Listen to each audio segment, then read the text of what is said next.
किसान भाइयों, आज हम एक ऐसे शानदार विषय पर बात करने वाले हैं जो कई लोगों का सपना होता है, यानी 1000 चूजों के साथ अपने खुद के पोल्ट्री फार्म की शुरुआत करना। अक्सर हमारे बहुत से युवा और किसान साथी ये सोचकर पीछे हट जाते हैं कि किसी भी बड़े व्यापार को शुरू करने के लिए शुरुआत में ही लाखों रुपयों की भारी भरकम पूंजी चाहिए होती है। लेकिन यह पूरी तरह से सच नहीं है, क्योंकि अगर आपके पास एक सटीक और आसान योजना है, भाइयों, महज 1000 चूजों से भी एक बहुत ही मजबूत और सफल बिजनेस की शुरुआत की जा सकती है।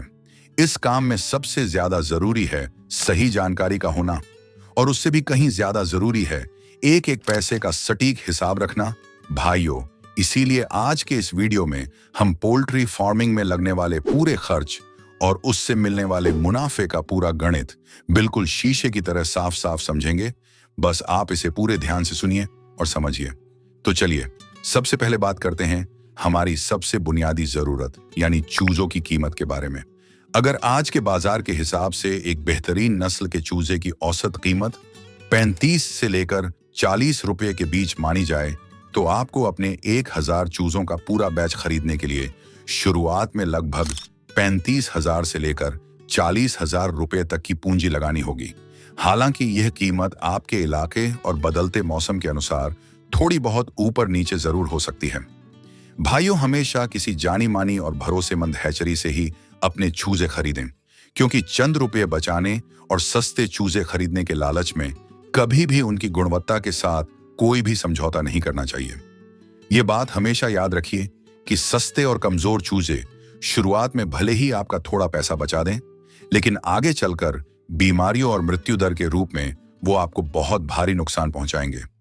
भाइयों, चूजों की सही खरीद के बाद हमारे पोल्ट्री फार्मिंग के सफर का अगला सबसे महत्वपूर्ण कदम होता है उनके रहने की जगह यानी शेड की तैयारी करना।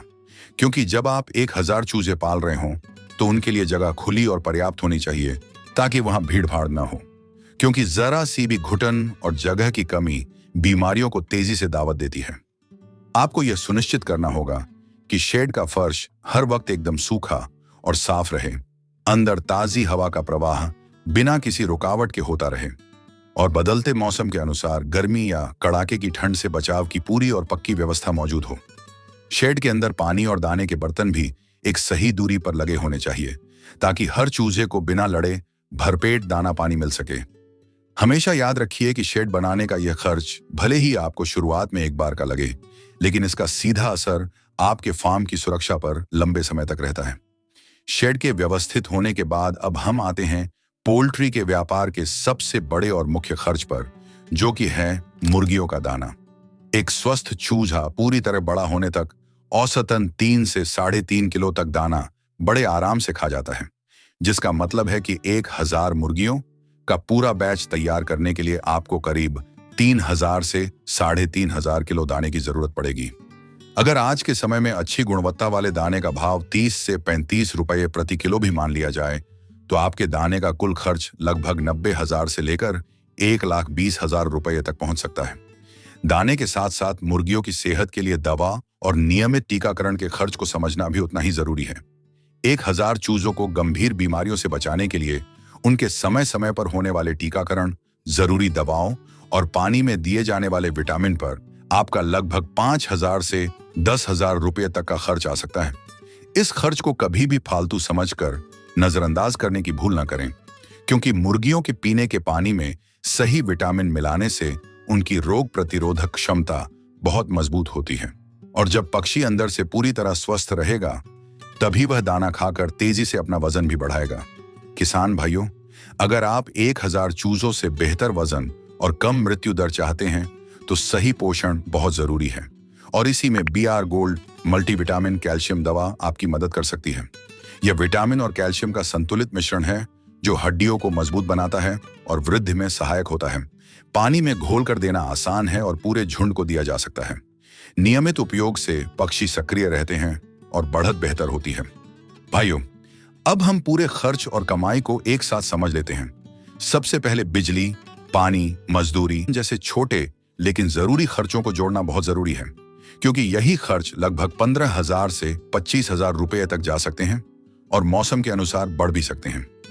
जब हम चूजों की कीमत दाने का खर्च, दवा और बाकी सभी खर्च मिलाते हैं तो 1000 चूजों पर कुल निवेश लगभग 1,50,000 से 2 लाख रुपए तक पहुंच सकता है।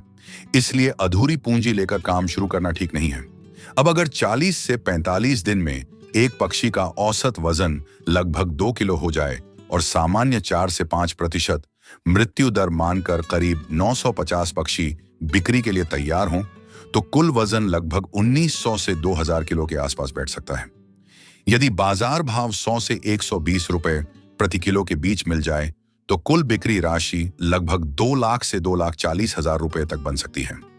ऐसे में अगर आपका कुल खर्च करीब 1,80,000 रुपए रहा तो एक बैच में लगभग 40,000 रुपए तक सकल मुनाफा संभव है। साल में 5 से 6 बैच निकाल लिए जाएं और प्रबंधन सही रखा जाए तो सालाना कमाई काफी अच्छी हो सकती है। लेकिन याद रखिए, यह सब सही देखभाल, समय पर दाना, दवा और बाजार की सही जानकारी पर निर्भर करता है। इसीलिए हर खर्च लिखित में रखें, सही समय पर बिक्री करें और रोजाना निगरानी जरूर करें, तभी असली फायदा मिलेगा।